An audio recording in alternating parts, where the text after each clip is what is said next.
Hey, it's Neha. Welcome back to my channel. Today I am making Tuscan salmon. So let's get started.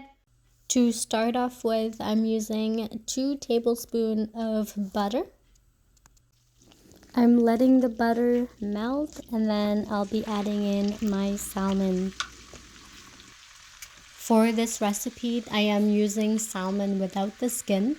I find by using this, the salmon comes apart easily. But if you prefer with the skin, the salmon will stay intact. I just prefer it without the skin, so this is what I'm doing now and just letting it fry. Once the salmon fried, I removed it from the pan and put in 3 cloves of garlic. To that, I added 1 cup of cherry tomatoes and 1 cup of spinach and also 1 cup of heavy cream.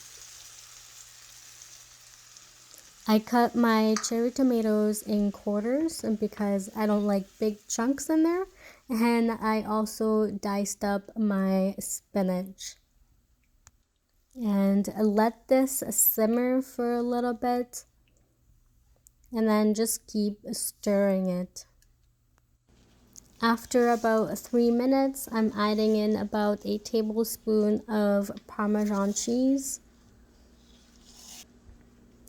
And now putting on the lid just so that it cooks a little bit more. Now that it's almost ready, I am putting in some salt and some pepper. And now after stirring it for a little bit, I am putting in my salmon back in here, and this is it. This is the dish. You want to keep your salmon in here for at least about a minute or two, just so that all that flavor just goes into that salmon, and then that's it. Super easy, super simple.